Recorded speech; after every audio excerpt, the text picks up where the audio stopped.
waktu umroh apa haji kurang paham. Dulu masih di Aliyah sini. Di Aliyah sini. Malamnya itu kan di dalamnya Romoya itu full. Saya dekat-dekat ke beliau karena saya waktu itu sudah punya tugas matur khutbah setiap Jumat itu. Khutbah bagian ini gitu. Iya. Cuma pas waktu itu hari Jumat, kalau enggak malam Jumat itu waktu beliau mau berangkat, mau matur saya nggak bisa. Pas ke waktu itu Gus, saya kiriman juga lambat. Uang nggak megang gitu. Waktu itu, iya kehabisan uang. Akhirnya saya mau matur khutbah itu lupa Gus, karena banyak tamu. Bukan lupa ya, satu lupa, dua kalinya sampai saya berdesakan. Sampai beliau itu nggak mengenali saya waktu itu. Saya itu dikira putranya Gilanceng waktu itu.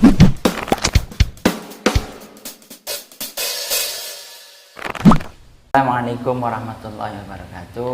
Waalaikumsalam warahmatullahi wabarakatuh. Masih stay tune di channel YouTube Arufa Official. Kali ini di tempat yang sama tapi dengan orang berbeda. Nah, untuk melengkapi kepingan puzzle, tentunya panjenengan semua ini tahu, terutama alumni yang seangkatan tahun 2000-an sampai 2010 dengan beliau ini.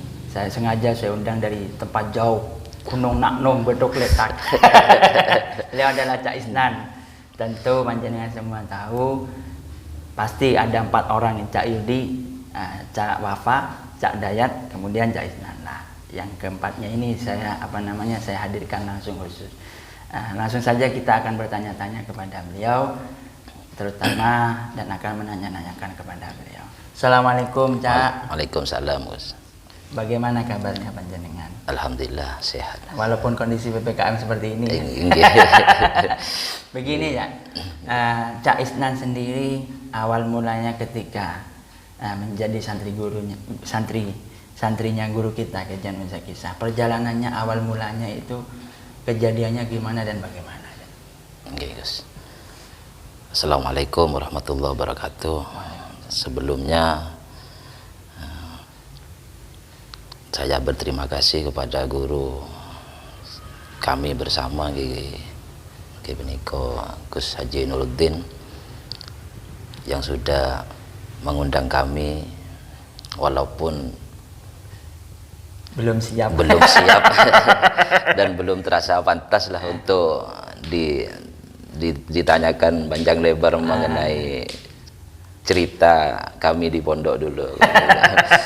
Alhamdulillah.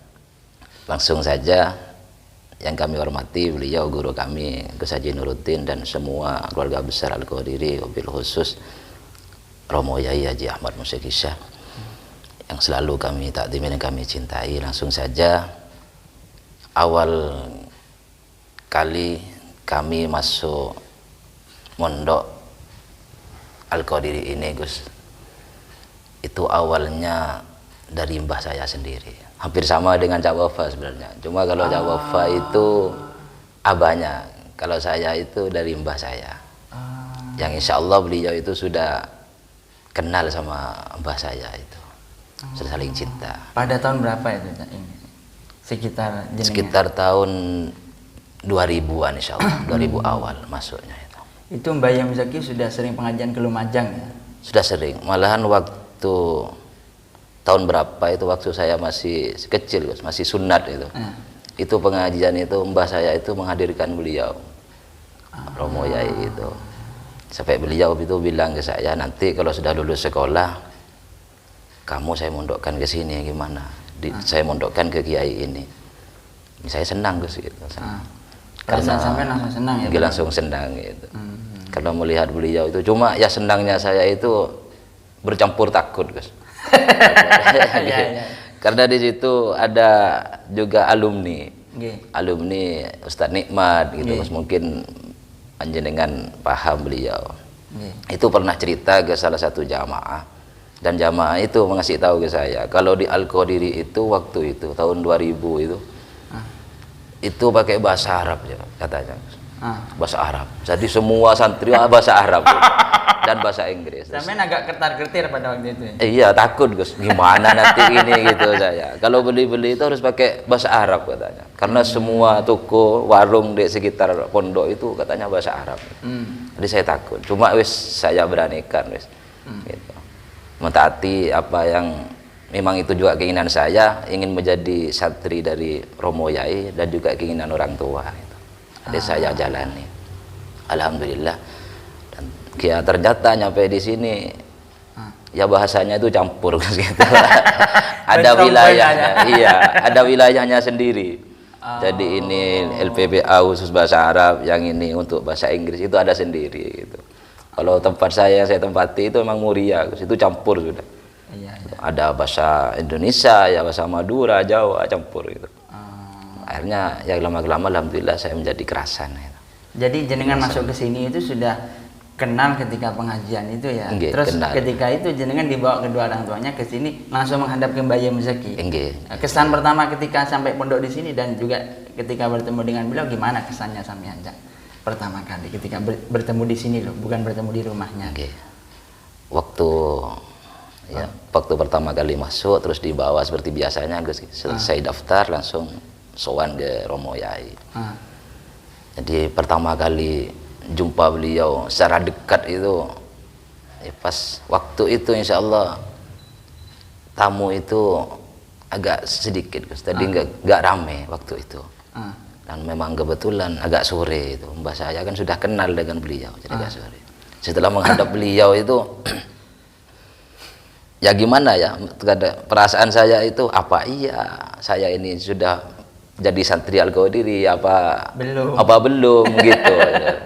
Cuma beliau itu udah ke saya sambil megang pundak saya itu. Sengkerasan deh ya, sengkerasan. Kamu harus jadi penerus mbahnya ini. Mbahnya ini cinta ke manakib gitu. Cinta ke ulama diteruskan gitu. Jadi perjuangan mbah kamu ini kan cinta ulama, cinta manakib ini diteruskan. Dihidupkan manakib nanti di situ, di rumah kamu gitu. Ya, alhamdulillah gitu. Sampai sekarang berjalan. Sampai sekarang berjalan. Terus ini lagi selama jenengan ini kan dari tahun 2000 sampai 2010 ya kan. Tentunya kan ada beberapa peristiwa, hal penting, kejadian aneh yang terkait mengalami tentang guru kita Kajian Muzaki. Terutama juga yang Cak Isnan sendiri itu mengalami tanpa orang lain, tanpa kata orang lain, ibarat Cak Isnan sendiri mengalami. Salah satu peristiwa kejadian aneh di luar nalar yang Cak Isnan terngiang-ngiang sampai sekarang, diantaranya salah satunya itu apa ya? Insya Allah kalau masalah cerita yang kesan saya di pondok itu banyak. Salah satunya cuma yang paling apa ya, teringat sampai sekarang itu tidak terlupakan. Kan santri dulu itu kalau kiriman kekurangan kekurangan. Pas waktu itu insya Allah Romo Yai waktu umroh. Waktu umroh apa haji kurang paham. Dulu masih di Aliyah sini.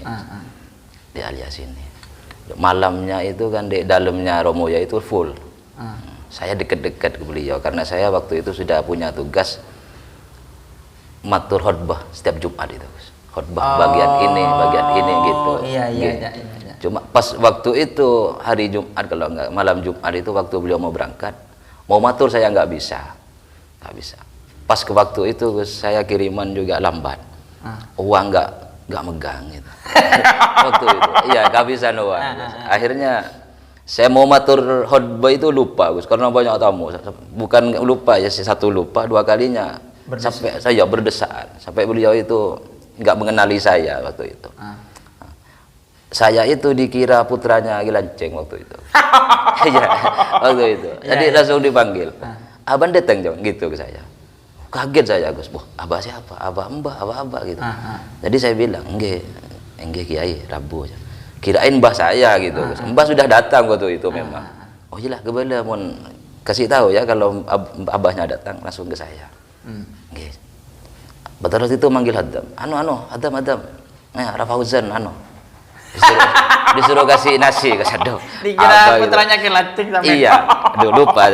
Setelah itu ngasih cerita Saya uang waktu itu nggak punya, ya nggak punya. Ya mbah saya juga bilang ada kebutuhan apa aja, jadi nggak bisa ngasih saya, tapi saya tetap gitu, tetap teruslah berjuang di pondok. Nah, barokahnya beliau itu, waktu beliau sudah berangkat ke Aliyah kebesokannya itu insya Allah apa sebelum subuh apa pada subuh kurang paham, semua santri kan ikut semua Gus ke Aliyah. Ya. Itu nggak boleh masuk, iya mengiringi, itu nggak boleh masuk. Dan saya waktu itu memang punya ya jubah Gus, ya punya jenengan warna biru, kan siap-siap sholat subuh Gus. Ya, itu saya pakai itu, Dan ternyata dauhnya Romo Yai yang malam menyangka saya putranya Ki Lanceng itu terjadi Gus. Waktu subuh banyak jamaah Ajung itu yang salaman ke saya, cabis Gus. Malih rupo berarti. Iya. Cabis semua Gus. Saya kaget, apa ini? Apa? Turun aja cabis. Ya saya terima kan gitu. Nyampe di pagar, kan nggak boleh masuk santri. Saya dibukakan sama Bang Seri, sama pagarnya. Masuk Gus. Cuma setelah masuk bingung saya. Saya masuk mau ke siapa gitu. Iya gitu. Di dalam itu khusus imam-imam kan Gus gitu. Akhirnya saya keluar lagi. Kok keluaran orang gitu sama Bang Seri. Nggak enak di dalam, nggak bisa rokokan gitu, terus keluar gitu. Alhamdulillah waktu itu walaupun nggak dikirim ya dapat itu. Cuma saya itu bingung ini mau dipakai apa, sampai sempat cerita sama Cak Wafanya, gimana ini uang Gus gitu saya. Anu Bang mau dipakai apanya? Itu barokah itu sudah, nggak apa-apa gitu. Itu kan barokahnya ya dipakai. Salah dipakai. Orang merubah posisi lah ibaratnya malih rupo lah. Malih rupo enggak. Itu ini termasuk salah satu kejadian yang sangat aneh ini. Terus diantaranya lagi salah satunya lagi yang teringat lagi apa ya? Alhamdulillah. Ketika sampean menikah diantaranya yaitu apa diantaranya nasihatnya, kemudian hadiah, kemudian apa diantaranya yaitu salah satunya apa lagi yang teringat? Kalau cerita lagi ya itu waktu setelah pulang setelah nikah ya sampai sekarang ya saya itu sampai merasa gimana, merasa barokahnya Romo Yai itu sangat luar biasa, cinta kasih sayangnya beliau itu luar biasa. Walaupun sejelek-jeleknya santri, seperti apapun perjuangannya santri, asalkan tawassul sudah, asalkan dalam hatinya itu cinta, insya Allah hidupnya akan dipenuhi barokah. Itu terjadi pada terjadi. Sampai sekarang ya alhamdulillah Gus, saya itu sama Allah ya tetap seperti santri saya gitu, seperti santri ya ngajar walaupun sedikit. Ya alhamdulillah juga kecepatan seperti beliau, seperti jenengan gitu, ada tamu gitu Gus, alhamdulillah. Itu pun tamu saya nggak sadar, maksudnya itu kok bisa gitu loh, kok bisa. Cuma setelah saya jalani, setelah saya sadari itu ternyata sebab saya merasa gitu, ini bukan doa saya gitu. Jadi saya meniadakan saya Gus, ini semua sebab barokahnya Romo Yai gitu. Sampai saya pernah kan doa itu Gus, ada orang kebutuhan itu orang Malaysia Gus, jauh nelpon. Yang ngasih nomor memang ada anak rumah itu ke Malaysia, ngasih nomor. Coba minta tolong ke Ustadz ini, sakit Gus. Ya saya niru Yai gitu. Naruh air pun. Sekarang saya manakipan di sini, sambungkan ke guru-guru gitu. Di sana nyambung air Gus. Naruh air. Dan saya di rumah itu padahal manakipan sudah selesai. Selesai gitu. Saya naruh air. Cuma jam 12 itu dia ngebel lagi. Gimana Ustaz? Sudah selesai airnya. Gimana diminumkan. Terus digosokkan ke yang sakit gitu. Kan kakinya itu bukan anu Gus. Apa ya? Apo itu Gus. Bera ke Maduranya itu apa. Alhamdulillah itu sembuh Gus. Satu malam itu kejadiannya. Cuma saya doanya gini. Itu yang sampai langsung mengalami sendiri. Enggak, mengalami sendiri. Doanya saya setelah selesai nelpon itu saya cuma yang nggak doa duduk gini saya matur cuma ada kretek dalam hati itu ya Allah gitu jangan permalukan guru saya gitu kalau panjenengan malukan saya ya Allah nggak apa-apa pantas saya dipermalukan di depan umum di depan orang saya dipermalukan tidak diijabah doa pantas ya Allah tapi orang ini tahu ya Allah gitu orang ini mengerti kalau saya santrinya Ki Museki gitu andaikan doa ini tidak dikabulkan gitu yang malu itu bukan saya kan ya Allah kan kiai gitu jadi saya mohon ya Allah gitu saya rada-rada mengancam gitu. Jadi itu saya mohon jangan malukan guru saya ya Allah jangan malukan Romo Yai gitu Gus. Itu doa alhamdulillah sampai sekarang itu terjadi walaupun tanpa doa Tanpa anu wis barokahnya yai kasih. Alhamdulillah. Itu langsung kejadian sendiri. Kejadian sendiri. Terus salah satu nasihatnya Bayi Muzaki ke Cak Isna sendiri yang sampai sekarang terngiang-ngiang diantaranya apa? Yang sampai dijadikan sebuah motivasi hidup, pegangan hidup sampai sekarang, sampai bahkan sampai nanti ila yaumil qiyamah, diantaranya apa? Cak Isna sendiri sampai menjadi pegangan. Apa itu?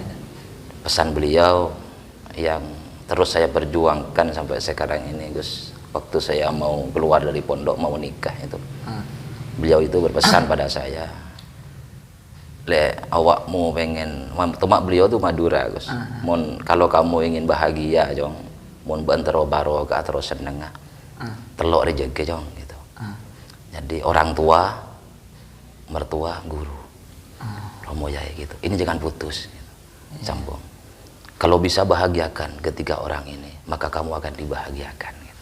Bahagiakan orang tua, bahagiakan mertua, terus bahagiakan guru kamu. Kamu akan bahagia hidupnya. Makanya sampai saat ini saya berjuang, ingin membahagiakan ketiga-tiganya ini, termasuk ya keluarga Al-Qadiri, termasuk Abu ya, masih gitu. Belum bisa lah. Walaupun masih belum tapi bisa. Tapi masih berusaha sekuat tenaga, semampu sampean lah ibaratnya. Masih berjuangkan itu. Dan lagi pesan yang kedua itu, beliau itu kalau sudah di masyarakat, awas hati-hati, jangan kumpul sama orang yang karena hidup itu menular.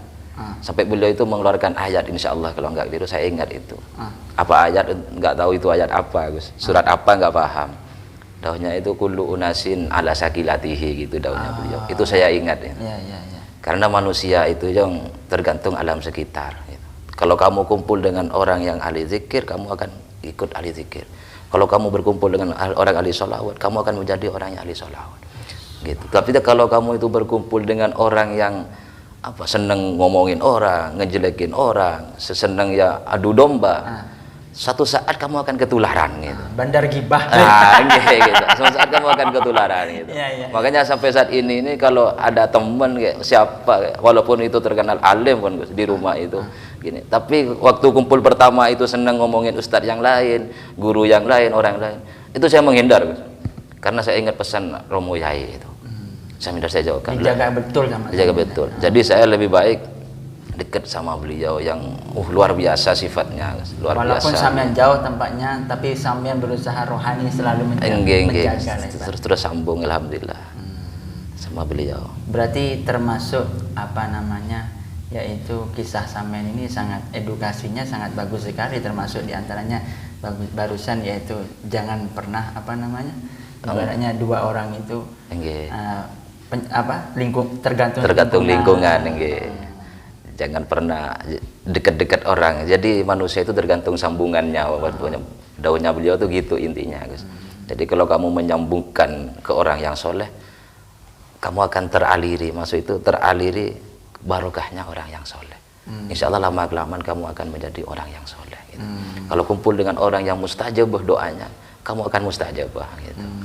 Dan beliau itu, karena kenapa? Karena kalau orang gibah itu daunnya beliau, cuma bukan di waktu itu, Gus, di lain tempat.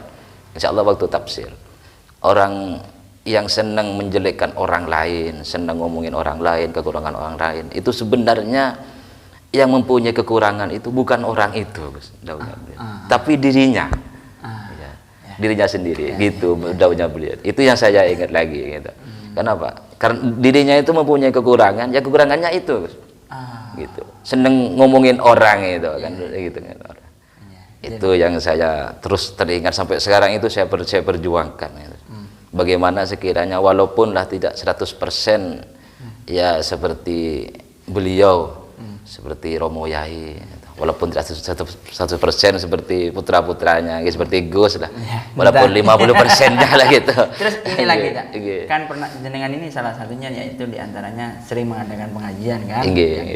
Pernah ada kejadian aneh ketika pengajian di rumahnya sampean terkait pengajian Al-Qadiri ini, yaitu berupa lah ibaratnya ketika sampean punya kelentek kekurangan langsung terjawab dengan sebab wasilah. Di antaranya ada enggak salah satunya? Ada, Gus. Malahan sering gitu. Di antaranya yang sampai sekarang teringat di antaranya. Sebenarnya ini sikat, Gus.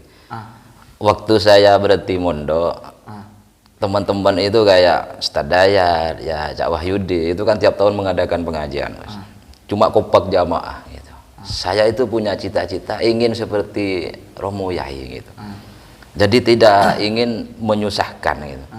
Malahan saya itu punya cita-cita pengajian ini saya sendirikan gitu. Jadi biaya saya tanggung gitu. Farid lah. Akhirnya lama Gus. Saya tuh 1 tahun, 2 tahun, 3 tahun saya sudah keluarga sampai punya putra. Sampai beliau itu Romo Yai itu dakwah ke saya. Jong gitu. Cuma bahasa Indonesianya cuma tinggal Jong, tinggal kamu yang masih belum pengajian. Yang lain sudah wafa sudah tiap tahun gitu. Kamu belum. Jadi saya bismillah sudah Gus. Bismillah saya tahun ini saya mengadakan. Daftar saya ke Pak Rifai gitu. Langsung daftar pengajian. Alhamdulillah. 1 bulan itu biaya nggak ada Gus. Nggak ada 1 bulan. Cuma jamaah ada yang tahu sudah, ada yang tahu. Orang tua itu bingung. Mohon maturan bahasa Indonesia gitu. Kamu ini kok apa ya mau mengadakan pengajian? Tapi dananya tidak ada. Dananya itu mana? Gitu. Ya saya agak ke orang tua itu. Duh, ini pengajian Bu gitu ke ibu saya itu. Bukan acara saya gitu. Ini acaranya Romo Yai. Ini acaranya Romo Yai Haji Ahmad Musyikisha. Ini acaranya Syekh Abdul Qadir. Saya cuma apa ya? Kalau orangnya cuma kabul saya, ngorengin saja gitu. Saya cuma ngorengin saja. Jadi buat apa saya mikir berat-berat? Ya apa katanya Syekh Abdul Qadir itu? Apa katanya Kiai Musyiki gitu. Tapi saya nggak bilang Gus ke Romo Yai gitu. Terus berjalan 1 minggu itu saya cuma megang insya Allah hanya uang dapur Gus. Habisan nggak ada Gus, nggak ada. Ya Allah, yang disembelih pun nggak ada. 1 minggu, ya Allah. Jadi matur yang awal tadi itu saya maturkan lagi tiap malam. Ya Allah, jangan permalukan, bukan saya gitu, tapi jangan permalukan guru saya. Ya Allah. Seandainya ini gagal pengajian, yang malu bukan hanya saya ya Allah gitu, tapi guru saya. Loh, kalau guru saya yang malu ya Allah, bagaimana sakitnya hati saya gitu saya. Akhirnya, ya alhamdulillah. Kurang 4 hari itu ada nelpon. Ada nelpon, salon ditanggung tukang salon. Salonnya ada yang nanggung. Kambingnya datang Gus gitu. Beras-berasnya datang. Aqua semua itu datang. Ada yang menjadi penyandang dana, donatur lah ibaratnya. Ada yang jadi donatur. Jadi alhamdulillah. Jadi ibu saya itu bilang, berarti bener kata kamu itu gitu. Apa? Bukan acara kamu. Oh iya gitu. Ini acaranya Pak Kiai Musyiki gitu. Walaupun sama sendiri ya agak getar-getir lah. Iya, ada getar-getir. Cuma punya senjata itu agak maksa, agak Allah gitu. Setengah memaksa. Iya. Merayu Allah dengan cara memaksa. Ya Allah, alhamdulillah itu salah satu barokahnya beliau. Dan tiap tahun pengajian alhamdulillah terus sukses lancar. Walaupun masih belum bisa satu keluarga seperti Cak Dayat dan Cak Wahyudi lah. Masih belum bisa satu keluarga. Cuma alhamdulillah tiap tahun. Ya berjalan seperti itu. Yang terjadi alhamdulillah. Terus ini lagi yang terakhir. Pesan-pesan Cak Isnan terutama yaitu kepada para imam manaqib, jamaah manaqib, wabil khusus kepada para alumni dan santri Al-Qadiri yang seangkatan dengan Cak Isnan terutamanya. Apa harapan Cak Isnan ke depan? Ya, untuk alumni dan untuk santri-santri mungkin kalau untuk imam-imam beliau kan sudah senior saya, jadi saya nggak pantas lah ngasih ke beliau. Ya khususnya untuk para alumni seangkatan saya dan juga santri-santri. Yang pertama itu mumpung masih ada beliau Romo Yai, mari kita itu seringlah sowan ke beliau, ala barokah beliau. Jangan hanya doa, jangan hanya batiniah saja gitu, tapi kalau bisa itu lahiriah juga ditampakkan beliau. Dengan tujuan bukan kita itu ingin dipuji, bukan ingin dikenal beliau, bukan. Walaupun secara kita menghadap sebentar ya kepada beliau, sebagai apa ya, sebagai penguat di jiwa kita. Tanamkan, dan yang kedua tanamkan cinta dalam hati kepada guru. Dengan cinta, karena kalau sudah tertanam cinta kepada guru, insya Allah hidupnya akan barokah, bahagia. Cinta kepada guru itu bukan hanya satu guru ini, karena kalau sudah cinta kepada guru, maka semua milik guru, apalagi keturunannya guru kan gitu, apalagi keturunannya Romo Yai, sampai barang-barangnya guru itu kita cintai, kita hormati. Kalau betul-betul seperti itu, insya Allah hidup akan barokah. Ini sangat bahagia. sangat edukasinya sangat mendidik sekali. Mungkin itu saja, dan jangan lupa untuk para santri, alumni khususnya, dan juga para penonton semua jamaah manakib, jangan lupa dukung channel dari beliau Gus Haji Nuruddin, yaitu channel Ar-Rufa Official, dengan like, comment, share, and subscribe. Pemaparan beliau itu yang sangat luar biasa, bahwa ada beberapa yang saya dapat simpulkan bahwa orang itu tergantung lingkungannya. Kalau kullu unasin sakilatun, kata beliau bahwa manusia itu tergantung lingkungannya. Kalau lingkungannya baik, niscaya akan membawa kebaikan. Tapi kalau lingkungannya buruk, maka akan membawa dampak efek negatif keburukan kepada Anda sendiri. Kiranya itu saja yang bisa saya sampaikan, kurang lebihnya saya mohon maaf. Wassalamualaikum warahmatullahi wabarakatuh.